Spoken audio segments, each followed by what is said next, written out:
do I really own this TV remote or this mouse or this microphone?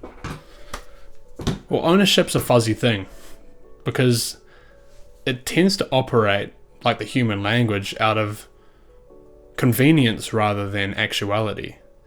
We don't actually own this mouse other than on paper and in our heads, right? But if we remove all that stuff which is human created, this mouse exists within its own accord. There is no actual label tied to this thing saying it's mine. But the human language tends to project itself further than its means.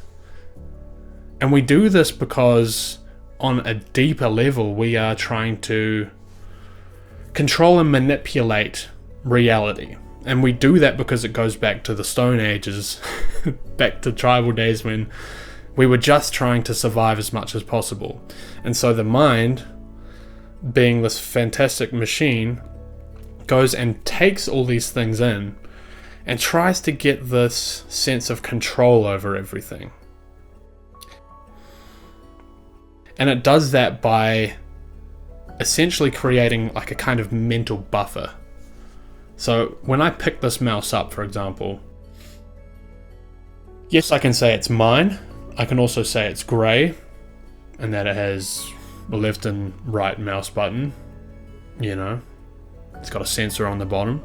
All of these things are understandings, right? So when I understand what this mouse is, I can only do that because there is a bunch of sub-levels of understandings. Like, I know what the color grey is, I know what a sensor is, I know, you know, what a battery is, for example. And underneath those understandings, I have to understand what power is for the battery and so on and so on. But all of these things are approximations of reality that fit neatly into the packaged nature of the human language, but are not entirely representative of the actual objects themselves. A good example to refine this, and we'll get back to this idea of ownership in a second, is that when you pick up a mouse and you try not to live in this mental domain of understanding and instead live in this area of understanding that comes with sense perceptions, you start to understand it in a different way. One which is more intimate and possibly a lot more reflective. Okay, like I can understand that it's got rubber on the sides just by touching it. I don't tell myself this, but through feeling it, I can understand it. Okay, I don't necessarily understand what it does, right? If we remove the mental part of this, and I didn't have that pathway in my brain telling me what it is, I'd have no damn idea what this thing does. But the point is that mental understanding has its limits. And so ownership is a very interesting idea. Because ownership has this really strong tie-in with identity. So when we were kids, for example, and we have a teddy bear taken away from us, we feel like we've lost a part of us. You've taken away my teddy, right? And so objects around us go into our senses and we understand them. And it's like we put them into our identities, into our psyche. And so this thing actually exists inside me as a signal of who I am. I've built my ego around it. And it's because of this that possessions seem to take on a lot more real nature than they really do. It's because we bring them into ourselves. And so when you take it away, yeah, it's like you're taking away a part of someone. But because it has a tie-in with identity, it doesn't mean it's yours. On a side note, possessions can be if we're talking social hierarchical structures, can be indicators of where you are on the ladder. And so that can very quickly tie into your ego and reinforce who you are. Because I have this mug, I must be this person.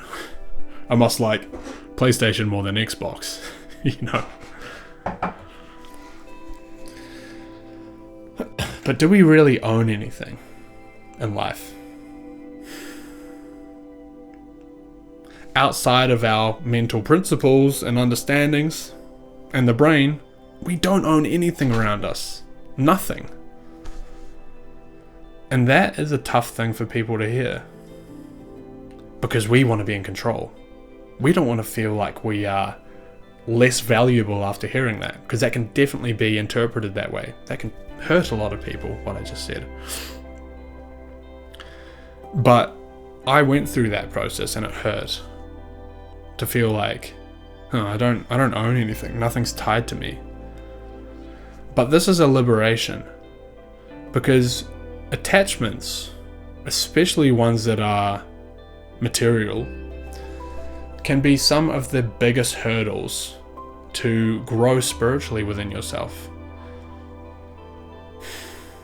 It's a really tough one, I think. But if you can mentally sever that connection between this need to have things and the things themselves, the connection between you and the thing, then you're not really going to care anymore. And you're also going to live with a lot more clarity. You know that you don't own this thing. You know that everything is temporary. Everything's under a constant state of entropy. These are laws of this thing that we're living in. They can't be argued with. And so it creates the question, is anything real then? Right? Because if possessions aren't real and they're just a mental formation, then what other things are not real, right? Is anything real that we create up here as a concept?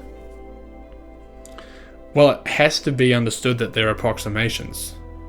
That we're trying to get as close as we can to reality within the domain where we have a sense of control over everything. Hey, Alex in the edit here. I think what I was trying to say is, yes, of course things are real, but when reality is filtered through the mind, we get a kind of superficial experience, which is very reductive compared to what is fundamentally neutral and without a label. And that's all the stuff outside of us. In other words, we should be careful mistaking the mind for reality itself. This is some fuzzy stuff to understand. But I think it's useful. Because it means that we don't have this huge dependence on the mind anymore. We're starting to see its limits. And I wanted to keep this talk shorter because this is enough to chew on, I think. Enough to think about. But if you found it useful, then that's great. I hope you've enjoyed it, and we'll see you in the next one.